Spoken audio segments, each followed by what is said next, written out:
The one decision that will make you richer than 97% of people. Once upon a time, a young man went to his rich mentor and asked him, "Boss, I want to be rich. What can I do to be rich?" The mentor looked at his face with a terrifying look and asked him, "You really want to be rich?" "Yes, boss," the young guy answered confidently. The mentor turned his back to the young boy and told him, "Meet me by the river 7 a.m. tomorrow."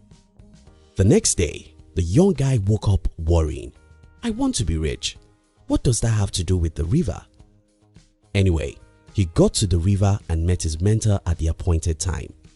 While at the river, the mentor asked him to go with him inside the river, held his neck and pulled his head inside the flowing water. The little guy struggled so hard to rescue himself from his mentor, and when he ran out of the water, the mentor followed him to the river bank, looked at his face and asked him, "Do you really want to be rich?" "I mean it, boss. I want to be rich," he answered as he breathed fast to recover from the incident inside the water. The mentor looked away as he turned his back at him again and said, "When you want riches as much as you wanted oxygen while I pulled your neck inside the water, you'll be rich." The lesson here is very simple. When you want to be rich as much as you want oxygen, you'll be rich. The single most important decision you can ever make that will make you rich is to want riches as bad as you want oxygen.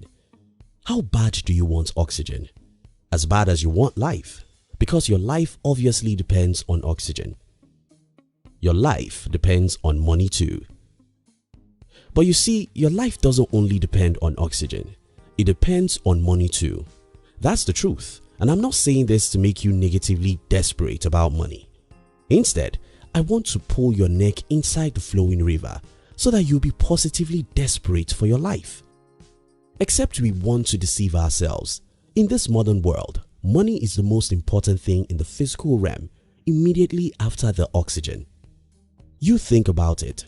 Just as any one of us would die if we lack oxygen for a period of time, we'll also die mentally, morally, and even physically if we lack money for a period of time. The modern world is expensive and extremely so, and that's why money is very important. The positive desperation.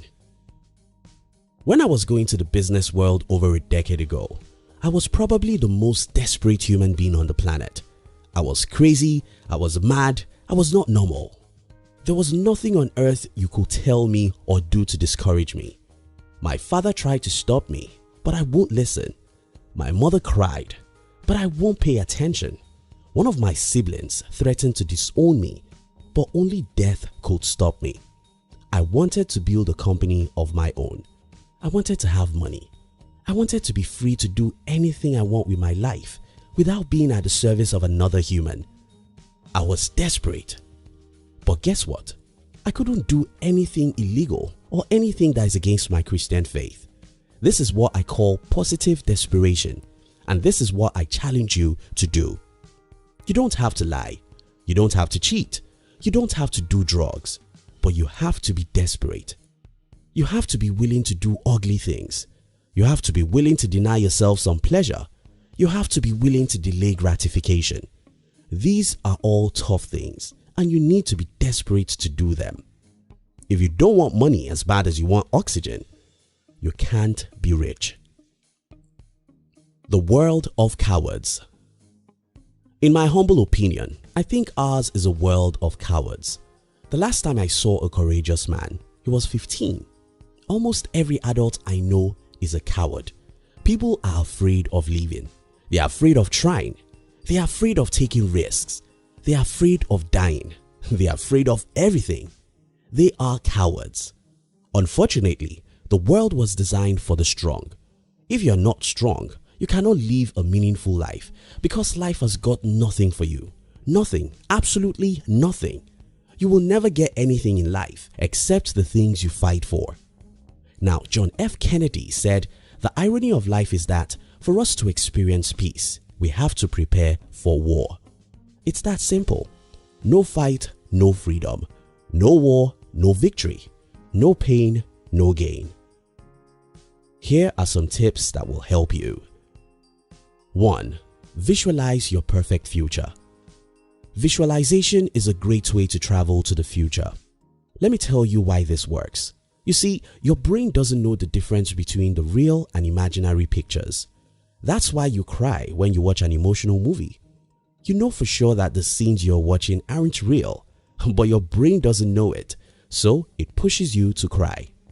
Now, when you visualize a perfect future of yours, when you see yourself in your dream house, cars, and with your dreamed freed life, your brain actually doesn't know that it's not real. What then happens is that when you wake up from your visualization and your brain finds itself in a different and often worse environment, it's confused. It then thinks something like, how can I be in a great place a few minutes ago and now in this bad place? Because of this, your brain is not happy with your present state. It wants to be in the heaven you've imagined, and because of that, it will force you to create that heaven. The more you visualize, the more you'll be positively desperate about achieving your goals, because your brain will not just let you live in a bad environment when you showed her a better one every day. 2. Don't believe what the society believes. When I told my brother that I wanted to be an entrepreneur, he told me that I should remember that our parents are poor and nobody will help me. Most of our societies believe that only the children of the rich and middle class can be rich. If your parents are not politicians or rich entrepreneurs, you are doomed because there are no opportunities left for you. The rich have taken it all. If you believe this lie, you are truly doomed. 3. Stop being around negative people. Most people in the world are negative. They don't believe in their ability to change their life. The problem about you being around such people is that they will drag you to the gutter, just as they drag themselves into it. To really be positive about life, your closest 5 friends should be positive. 4. Don't expect any easy gain in life. You have to stop deceiving yourself. You have to stop expecting anything to come to you easily, because it won't come. Except you're willing to fight, you can get nothing out of life. Life owes you nothing, and it will give you nothing except what you're willing to fight for. You must be willing to make sacrifices, do the hard things, delay gratification, and plan for a long, tedious journey. In conclusion, remember the story of the boy who asked his mentor to show him how he could be rich. The only way to be rich is to want riches as badly as you want oxygen. If you don't want it very badly, you cannot get it.